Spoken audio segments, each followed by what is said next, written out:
Well, well, well, well, well, well, well, well, well. Welcome to the realm of Millenia.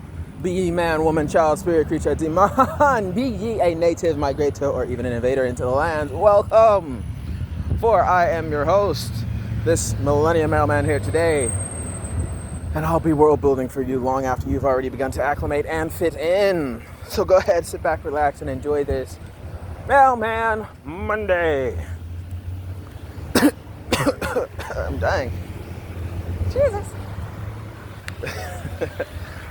Yes, Mailman Monday.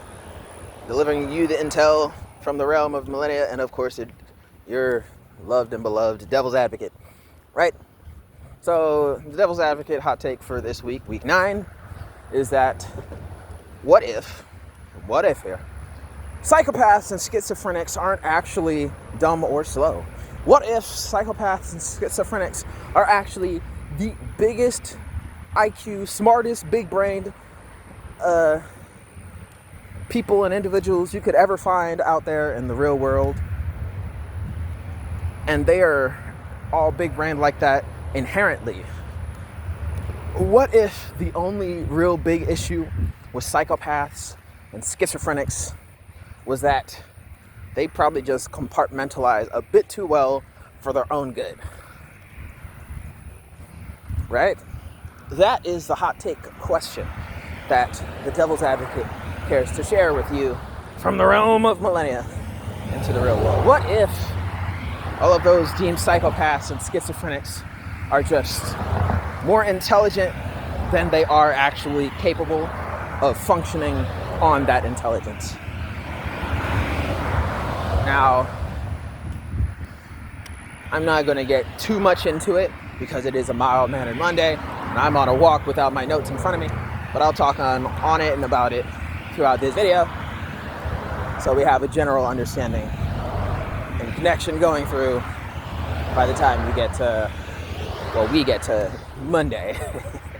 Right?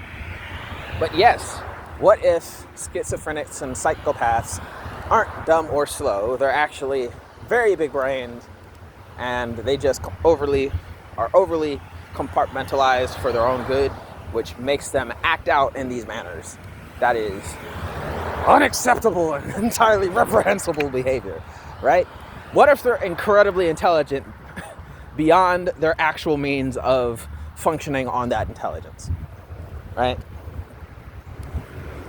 Now, outside of just that Devil's Advocate perspective, in order to be diverse and everything, while making such a dystopian realm of Millenia universe for the book series I'm working on, I did have to do many deep dives and hard presses into research and studies on the diverse communities, diverse groups, and everything. And one of those was the psychiatric field, and a numerous, large number of published and publicized case studies on various individuals, various kind of individuals, and especially so after a number of incident reports on investigations I had in order to put a couple of Easter eggs for workplace injuries and stuff.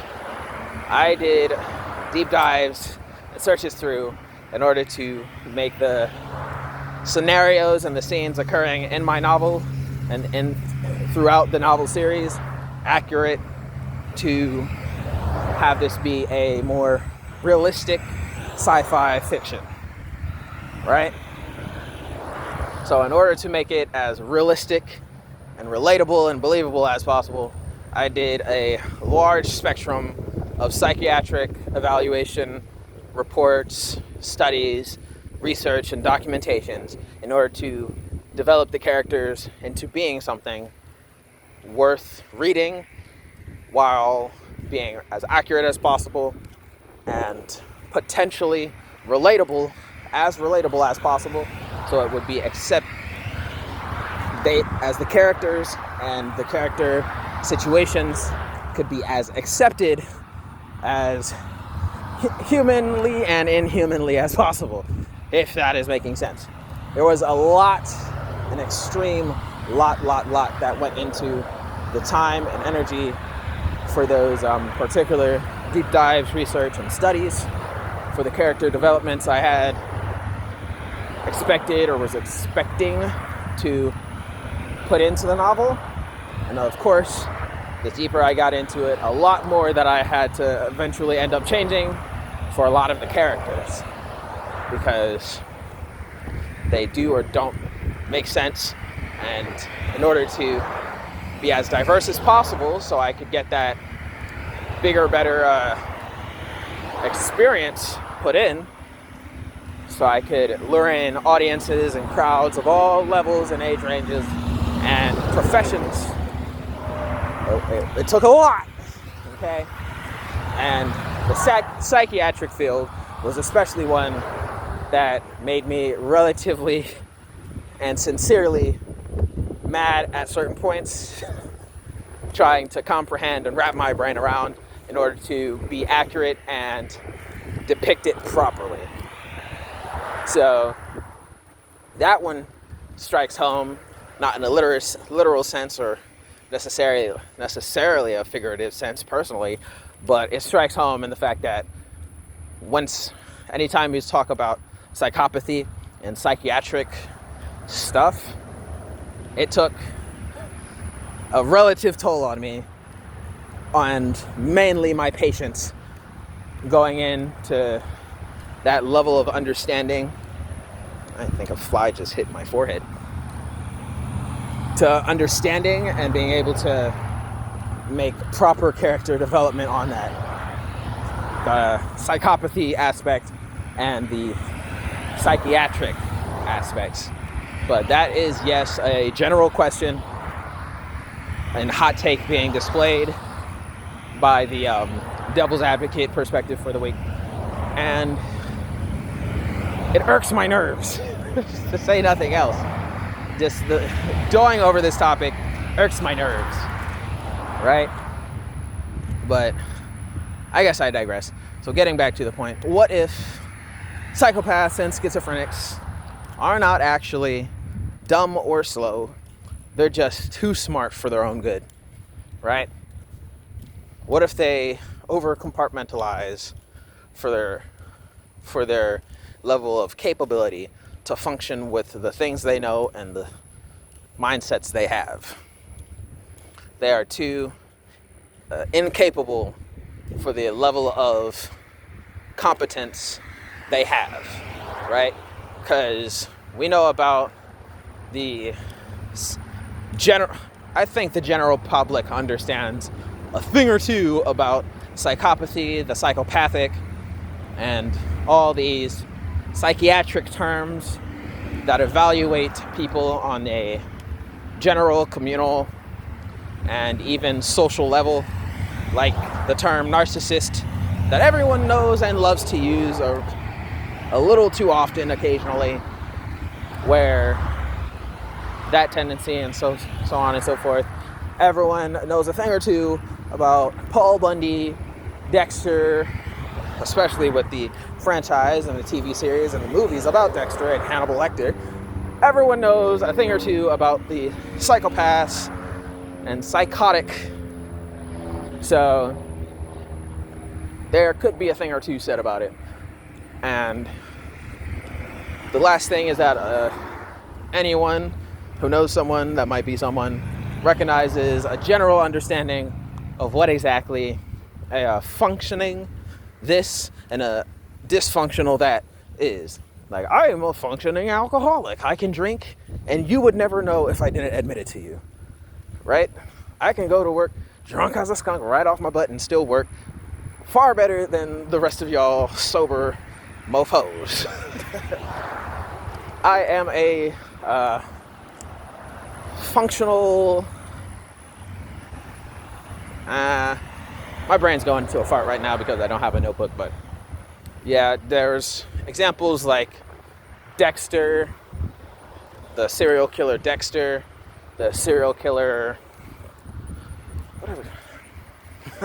I don't even remember right now. I know a lot, but my retention curve is going out the window without a pen and paper in my hands. I apologize. So I'm gonna just leave it at Dexter. Like Dexter, especially as portrayed in the TV series and stuff, he's a very fine functioning individual. He's not an ugly individual, so he doesn't necessarily need it for those reasons, but something in his chemical imbalance and the way he was raised and what he was doing relatively turned him into this utterly psychotic, sociopathic individual who doesn't have a proper moral compass when it's time that he gets that urge to start committing crimes, to say less as possible. Right? When he has this urge to do a crime, his moral compass doesn't guide him to make the right decision, just the best decisions in order to continue on doing these unforgivable acts upon other people, right?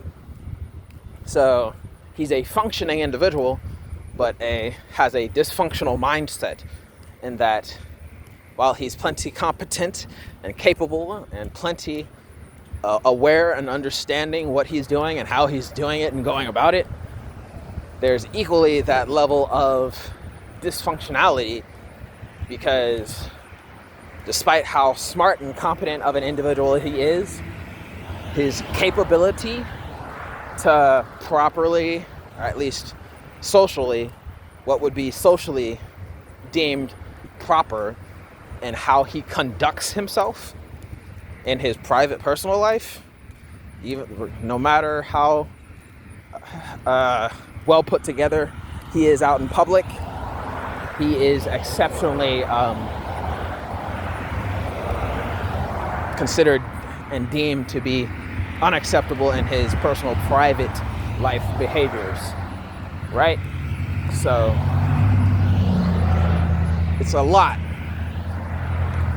but yes, in general, that is a natural concern and problem associated with that as a whole. And it is generally not okay, very much wrong, and disapproved. But I feel like I'm digressing again, so I'm gonna probably cut it short here and just talk about it more on wacky hump day, hot take hump day for you. So I'm gonna cut it off there and leave it at that.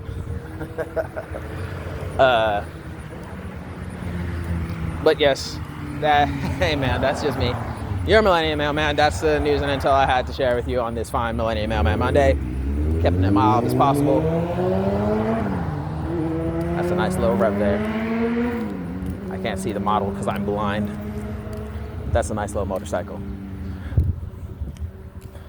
Like, comment, share, subscribe if you feel like it. If you don't, it doesn't matter. Peace.